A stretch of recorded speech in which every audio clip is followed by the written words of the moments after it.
ఆంధ్రప్రదేశ్లో ఉద్యోగాల కోసం ఎదురుచూస్తున్న నిరుద్యోగులకు ఇది చాలా కీలకమైన వీడియో. ఎందుకంటే ఏపీ ఎస్ఆర్టీసీలో భారీగా రెగ్యులర్ ఉద్యోగాల భర్తీకి సంబంధించిన అప్డేట్ ఇప్పుడు బయటకొచ్చింది. డ్రైవర్, కండక్టర్ సహా మొత్తం 7,673 పోస్టుల భర్తీకి కసరత్తు మొదలైనట్లు అధికారికంగా వెల్లడైంది. నోటిఫికేషన్ ఎప్పుడొస్తుంది, ఎవరు అర్హులు, ఈ ఉద్యోగాలు నిజంగా ఎప్పుడు భర్తీ అవుతాయి అనే పూర్తి వివరాలు ఈ వీడియోలో స్పష్టంగా తెలుసుకుందాం. కాబట్టి వీడియోను చివరి వరకు స్కిప్ చేయకుండా చూడండి. ఆంధ్రప్రదేశ్లో నిరుద్యోగులకు చాలా కీలకమైన అప్డేట్ ఒకటి ఇప్పుడు బయటకొచ్చింది. అదేంటంటే ఏపీ ఎస్ఆర్టీసీలో భారీ స్థాయిలో ఉద్యోగాల భర్తీకి కసరత్తు మొదలైంది అనే విషయం.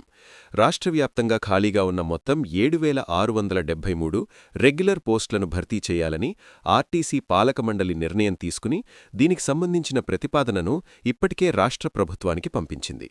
ఈ నిర్ణయం వెనుక ప్రధాన కారణం స్త్రీశక్తి పథకం అమలు తర్వాత బస్సుల్లో ప్రయాణికుల సంఖ్య గణనీయంగా పెరగడం, దాంతో డ్రైవర్లు, కండక్టర్లు, డిపో సిబ్బందిపై పనిభారం ఎక్కువ కావడమే. ఈ భర్తీ ప్రతిపాదనలో అత్యధికంగా డ్రైవర్ పోస్టులు 3,673 ఉండగా కండక్టర్ పోస్టులు 1,813 ఉన్నాయి. వీటితో పాటు మెకానిక్లు, శ్రామికులు, డిపోల్లో పనిచేసే ఇతర సిబ్బంది పోస్టులు కూడా ఉన్నాయి. మొత్తం కలిపి 7,673 రెగ్యులర్ ఉద్యోగాలను భర్తీ చేయాలని ప్రభుత్వం ముందు స్పష్టమైన ప్రతిపాదన పెట్టారు. ఇది కేవలం కొత్త ఉద్యోగాల విషయం మాత్రమే కాదు, ప్రస్తుతం పనిచేస్తున్న సిబ్బందికి కూడా ఉపశమనంగా మారే నిర్ణయాలు ఈ సమావేశంలో తీసుకున్నారు. ఆన్-కాల్ డ్రైవర్లకు ఇప్పటివరకు ఇస్తున్న రోజువారీ వేతనాన్ని రూ800 నుంచి 1,000కు పెంచాలని నిర్ణయించారు. అలాగే డబుల్ డ్యూటీ చేసే కండక్టర్లకు ఇచ్చే భత్యాన్ని రూ900కు పెంచారు. ఈ నిర్ణయాల వల్ల ఇప్పటికే సేవలందిస్తున్న ఉద్యోగులకు తక్షణ ప్రయోజనం కలగనుంది. అయితే ఇక్కడ అందరూ గుర్తుంచుకోవాల్సిన ముఖ్యమైన విషయమేంటంటే ఇప్పటివరకు ఈ నియామకాలపై అధికారిక నోటిఫికేషన్ విడుదల కాలేదు. ఆర్టీసీ పాలకమండలి తీర్మానాన్ని రాష్ట్ర ప్రభుత్వానికి పంపించింది మాత్రమే.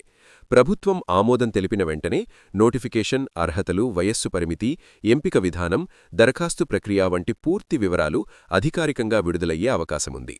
ఈ నియామకాలు అమలైతే రాష్ట్రవ్యాప్తంగా వేలాది మందికి స్థిరమైన ప్రభుత్వ ఉద్యోగాలు లభిస్తాయి. ముఖ్యంగా గ్రామీణ యువతకు, పట్టణ నిరుద్యోగులకు ఇదొక పెద్ద అవకాశమవుతుంది. అలాగే ఏపీ ఎస్ఆర్టీసీ సేవలు మరింత మెరుగవుతాయి. బస్సుల సంఖ్య పెరిగినా, ప్రయాణికుల భారమున్నా సేవల్లో అంతరాయం లేకుండా నిర్వహించడానికి ఈ రెగ్యులర్ నియామకాలు చాలా అవసరమని అధికారులు భావిస్తున్నారు. కాబట్టి డ్రైవర్, కండక్టర్ ఉద్యోగాల కోసం ఎదురుచూస్తున్న అభ్యర్థులు ఇప్పటినుంచే అప్రమత్తంగా ఉండాలి. అవసరమైన అర్హతలు, లైసెన్స్, సర్టిఫికెట్లు సిద్ధం చేసుకోవాలి. ప్రభుత్వం నుంచి గ్రీన్ సిగ్నల్ వచ్చిన వెంటనే నోటిఫికేషన్ విడుదలయ్యే అవకాశమున్నందున అధికారిక సమాచారం కోసం నమ్మకమైన వెబ్సైట్లు, నోటిఫికేషన్ అప్డేట్స్ను ఫాలో అవ్వడం చాలా ముఖ్యం. ఈ వీడియోలో చెప్పిన సమాచారం మీకు ఉపయోగకరంగా అనిపిస్తే తప్పకుండా షేర్ చేయండి. అలాగే ఇలాంటి లేటెస్ట్ ప్రభుత్వ ఉద్యోగ అప్డేట్స్ కోసం మా ఛానల్ను సబ్స్క్రైబ్ చేసి నోటిఫికేషన్ బెల్ ఆన్ చేయడం మర్చిపోకండి. ఈ వీడియోలో మీరు చూశారు కదా, ఏపీ ఎస్ఆర్టీసీలో 7,673 రెగ్యులర్ ఉద్యోగాల భర్తీ ప్రతిపాదన ఎంత కీలకమో. ప్రభుత్వం నుంచి అనుమతి వచ్చిన వెంటనే అధికారిక నోటిఫికేషన్ విడుదలయ్యే అవకాశముంది. కాబట్టి ఉద్యోగాల కోసం ఎదురుచూస్తున్నవారు అప్రమత్తంగా ఉండాలి.